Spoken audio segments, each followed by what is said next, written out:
someone that she'll forget who you are.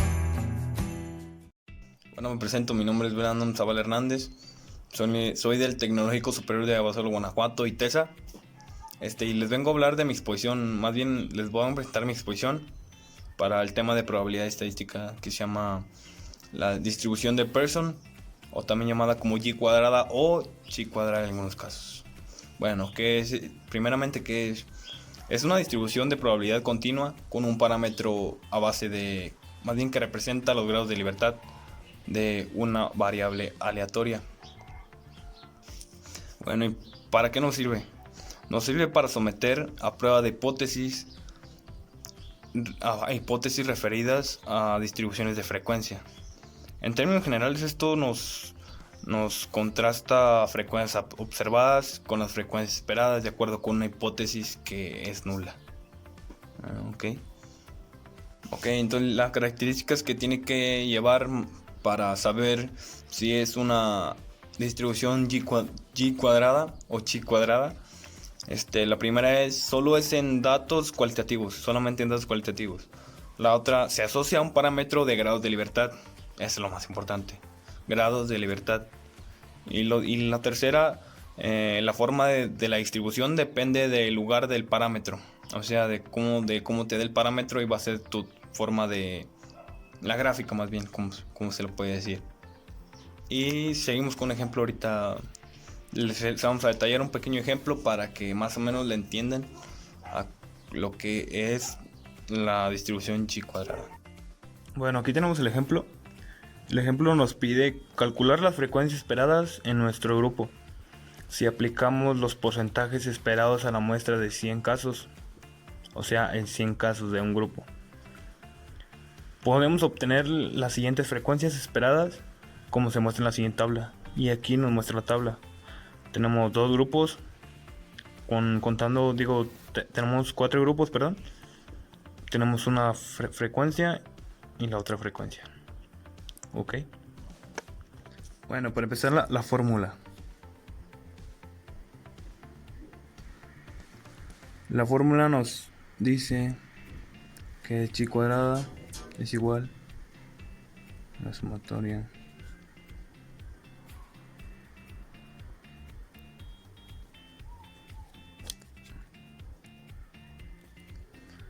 Se preguntarán qué es cada una. Entonces, cada una, en este caso,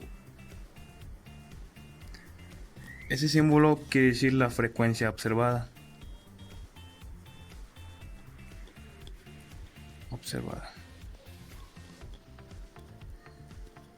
Y por lo tanto el otro es igual a una frecuencia esperada.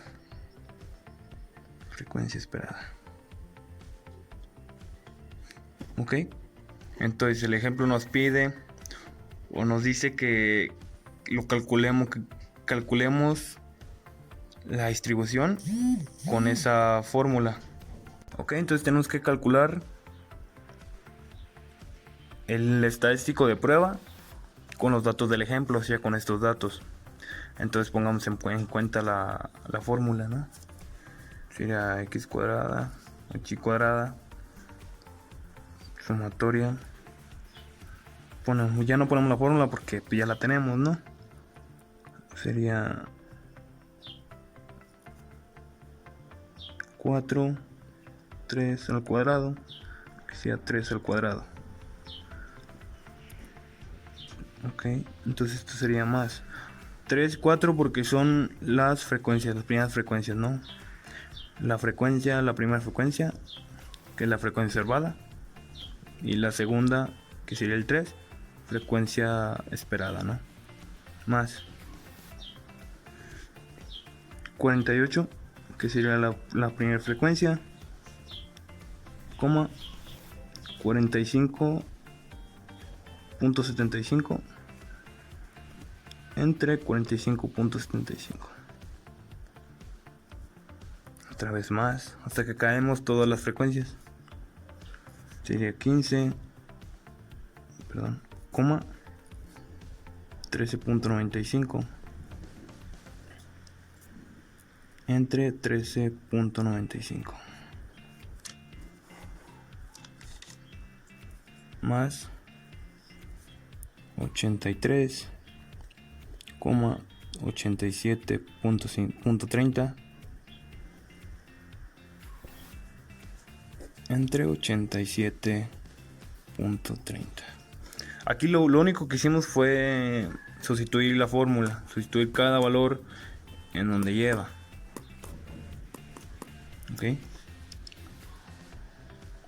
Ok, entonces esto se sumaría todo y nos da un total de 0.73, que ese es el valor. Bueno, ahora nos pide que saquemos los grados de libertad. Los grados de libertad es muy fácil. Solamente contamos las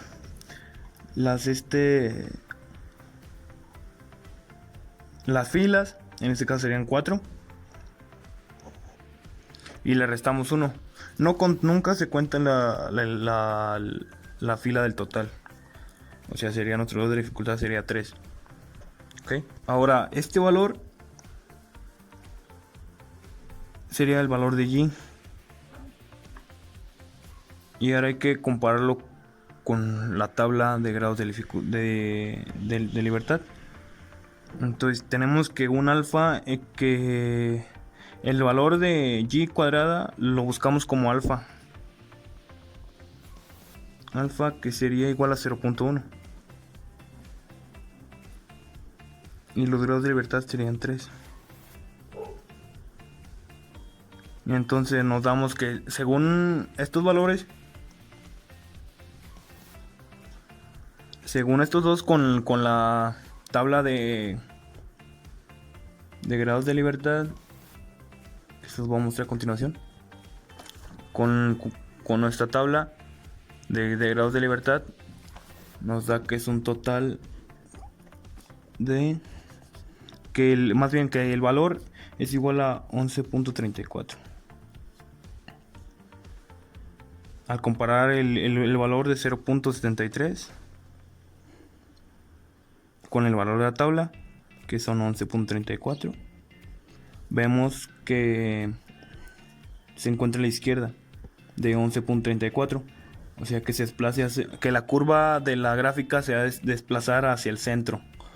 Por lo tanto, la probabilidad de los valores mayores es muy superior al nivel de significación del alfa del 0.1. Perdón. Entonces, como conclusión, voy a poner aquí abajito. Como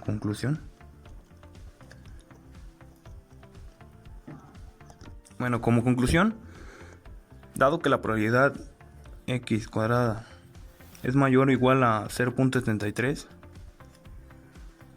o sea que es mayor a alfa,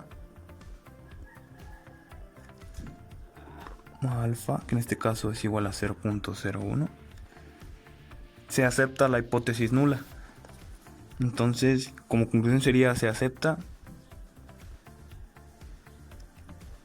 la hipótesis nula.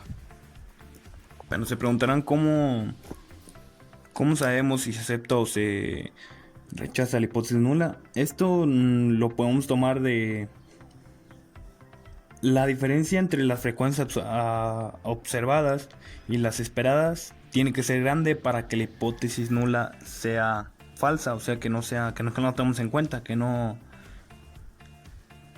la tomemos en cuenta. En otro caso, si las frecuencias observadas y las esperadas no es muy grande, entonces la hipótesis nula sería verdadera. Ok. Y con esto creo que ya damos por terminada esta breve exposición. No sé si la entendieron. Comentarios ahí. Y nos vemos pronto. Feliz cuarentena. Been so far away.